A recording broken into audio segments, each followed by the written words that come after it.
A gente vai dar sequência aos vermes que afetam o tubo digestório e agora vamos ver uma doença super comum no Brasil também, devido às condições, né? Aquele papo de sempre, de saneamento básico, de higiene, de miséria, etc. e tal, que é a ancilostomose. Ancilostoma duodenale, o nome do verme, e a gente vai ver em detalhes. Bem, aqui nós temos apelidos da ancilostomose: amarelão, opilação, doença do Jeca-Tatu ou doença do mineiro.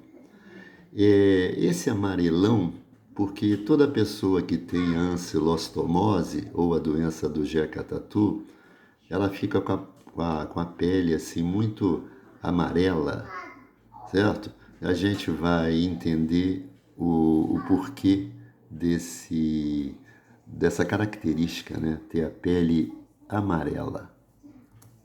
Bem, aqui nós temos uma pessoa muito importante. Vou aproximar para que vocês possam ver.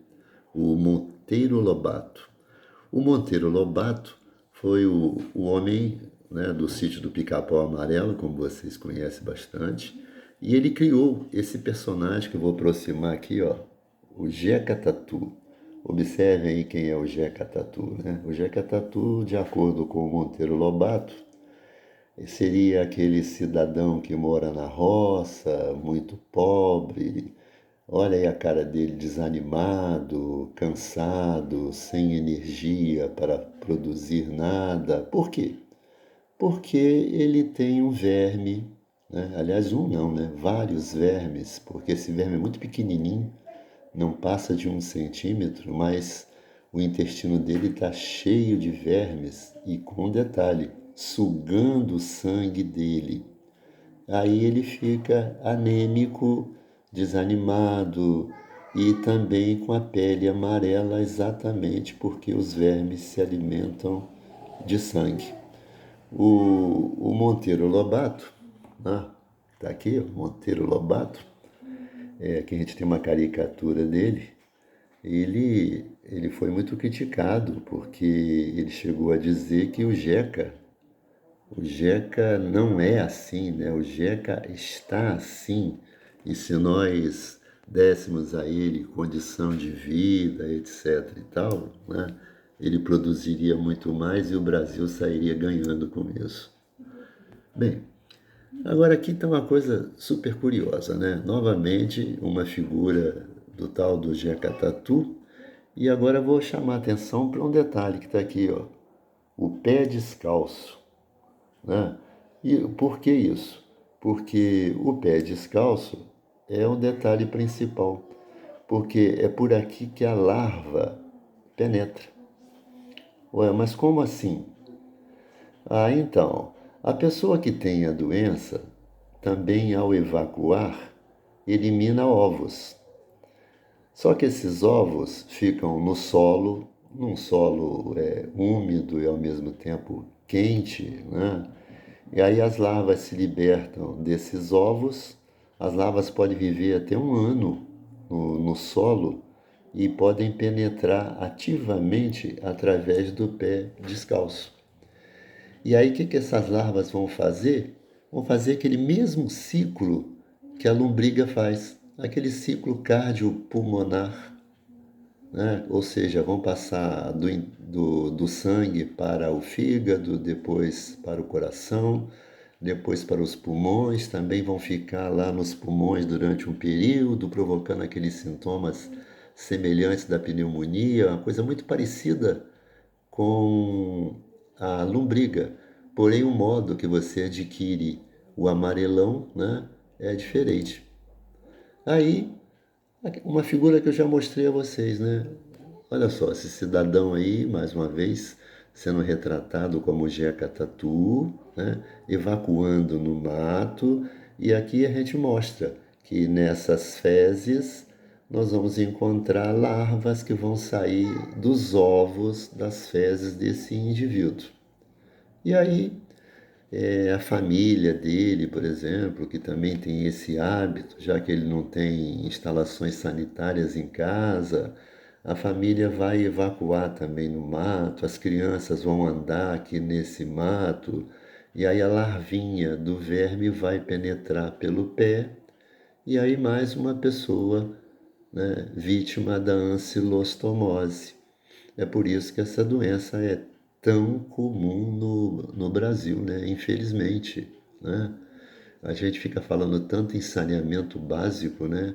Acontece que nossos políticos não querem saber de saneamento básico, não, né? Troço muito desagradável isso. Bem, aqui vocês estão vendo, olha, as larvas do verme presentes no solo atravessam a pele, entram na circulação e realizam um ciclo cardiopulmonar, o mesmo ciclo que realiza a lombriga. Porém, o ovo da lombriga abre no intestino, enquanto que o ovo do ancilóstomo abre no solo. Vou mostrar aqui detalhe da pele. Aqui, ó. Olha só. A larvinha atravessando aqui a pele, né?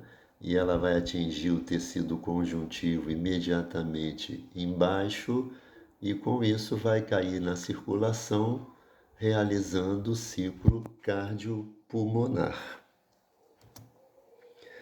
Bem, vamos imaginar que uma pessoa vá ao médico apresentando o pé desse jeito, como vocês estão vendo aqui, olha só. Tá vendo? Vamos mostrar aqui a larva, aqui em cima, aí a larva, certo? E agora o local onde ela penetrou. O local onde ela penetrou vai provocar essa irritação.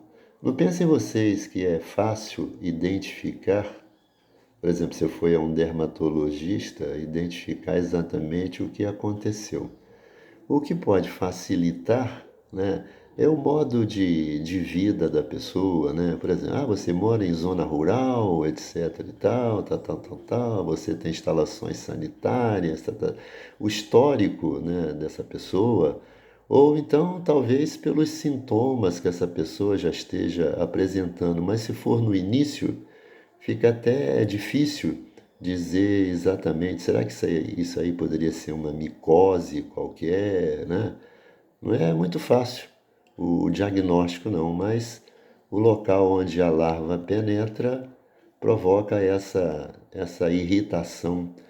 E aquelas pessoas que ficam descalço em locais úmidos, né, a pele entre os dedos fica mais macia e aí facilita até a penetração da larva do ancilóstomo. Bem, a larva do verme pode invadir o organismo humano por via oral ou por penetração ativa através da pele. Nas duas modalidades, ela tem que realizar o ciclo cardiopulmonar.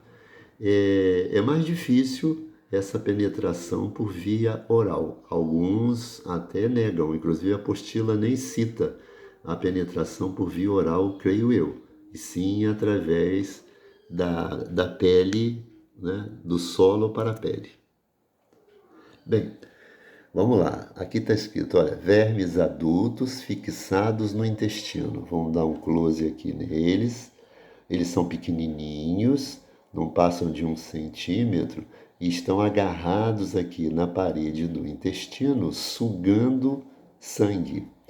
Mas como é que esses vermes tão pequenininhos assim conseguem sugar o sangue? Vai ser preciso que a gente conheça alguns detalhes do verme. Aqui está a carinha dele de boca aberta aí. Ele tem dentes, que na realidade não são dentes, né? São lâminas cortantes. Então, com essas lâminas, eles podem fazer uma raspagem na mucosa do intestino e aí sangra. Esse sangramento possibilita que o verme possa se alimentar com o sangue. E como a pessoa geralmente tem centenas e centenas de vermes sugando o sangue, ora, À medida que esses vermes se alimentam de sangue, essa pessoa perde ferro, né? Perde hemoglobina, e aí isso dá aquela característica da pele amarela. Essa é a razão da pessoa apresentar a pele amarela, o fato do verme se alimentar de sangue. Se fosse apenas um vermezinho desse, né, tão pequenininho, não chegaria a provocar tanto problema, mas tantos vermes se alimentando, aí sim. Olha só, uma frase do Monteiro Lobato. O Jeca não é assim, ele está assim, e ainda, examinando-lhe o sangue, assombra a pobreza em hemoglobina. Claro, né, gente? Se, se o verme está se alimentando de sangue, ele está levando para dentro dele hemácias, e, consequentemente, a hemoglobina é uma proteína que está no interior das hemácias.